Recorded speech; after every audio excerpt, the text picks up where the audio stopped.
हुजूर ने पीछे पलट के सहाबा को देखा, छम छम आंखें बरसने लगी। माँ कब बिछड़ी थी? जब मेरे नबी की उम्र 6 साल थी। अबवा का टीला, ये एक छोटी सी बस्ती है जहां सैयदा आमिना रदी अल्लाह ताला अन्हा आके रुकती है। आपको बुखार हो गया था और बुखार तलख था जिसने सैयदा आमिना रदी अल्लाह ताला अन्हा की जान ले ली थी। सांसें टूटने लगी तो हजरत आमिना ने उम्मे ऐमन को कहा कि मेरे बेटे मोहम्मद को अमीर कुरैश तक पहुंचा देना, और वक्त रुखसत हुजूर को पास बुला लिया। उधर बचपने की मासूमियत, पेशानी में नबूवत का नूर है, और माँ बेटे में खूब सी जाती है। 2-1 बातें की और फिर हमेशा के लिए पहाड़ों में सो जाती है। फरमाए बेटे हर नई चीज ने पुराना हो जाना है, हर बाकी ने फना हो जाना है। फरमाया बेटे मैं भी जा रही हूं, लेकिन सुनो मेरा जिक्र बाकी रहेगा, वो इसलिए कि मैं तेरे जैसा सोना मोहम्मद छोड़ के जा रही हूं। सांसों की माला टूट गई, मोती कहीं फिजा में बिखर गए। हुजूर मां से लिपट गए और लिपट के अथरू बहाते हैं और फरमाते अम्मी आप क्यों नहीं बोलती, आप आंखें क्यों नहीं खोलती? हंसता चमन खामोश है, जाने वाले लौट कर कभी भी नहीं आते, लेकिन कुछ जाने वाले ऐसे होते हैं जो दिलों में धड़कन बन के रहते हैं, खुशबू होती है जो पास पास रहते हैं। हुजूर माँ से लिपट के माँ की जुदाई में रोते हैं, फिर अपने नन्हे नन्हे हाथों से काले पत्थरों की कब्र बनाते हैं, उस पे आंसुओं का छिड़काव करते हैं। जहां तक माँ नजर आती रही पलट पलट के उन काले पत्थरों वाली कब्र को देखते हैं। मैंने हुजूर की माँ की कब्र की 2 दफा जियारत की है। हम जब पहली दफा आपके मजार पे हाजिर हुए, ये मदीना से 350 किलोमीटर के फासले पर अबवा का टीला आता है।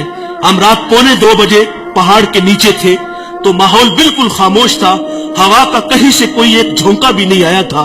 लेकिन जब सैयदा के कदमों में खड़े हुए तो यकीन जानो ऐसे लगता था कि अल्लाह ने जन्नत के 8 दरवाजे ही खोल दिए हो।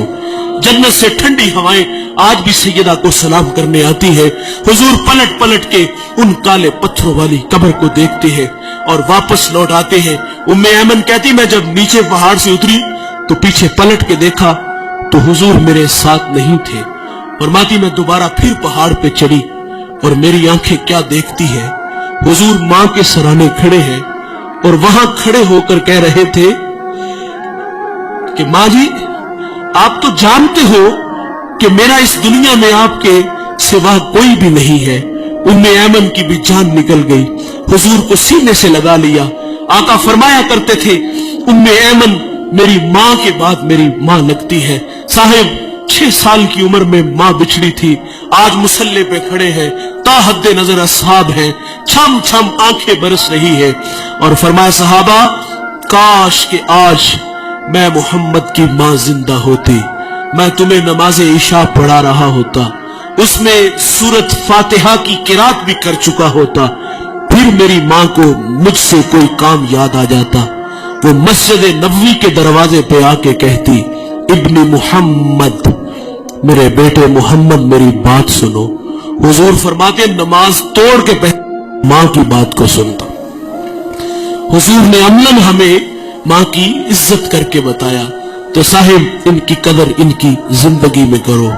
मैं एक जगह खिताब करने गया तो एक बूढ़ा मेरे पास आके बैठ गया और रोने लगे। मुझे कहते मौलवी साहब मुन्नू एक मसला ते दसो, जिन्हें मां वेखी ना होवे ओदा की बनेगा। कहीं बचपन में मां बिछड़ गई, खिदमत का मौका ना मिला और आज आरजू कर रहा है काश मां होती तो मां की खिदमत करता।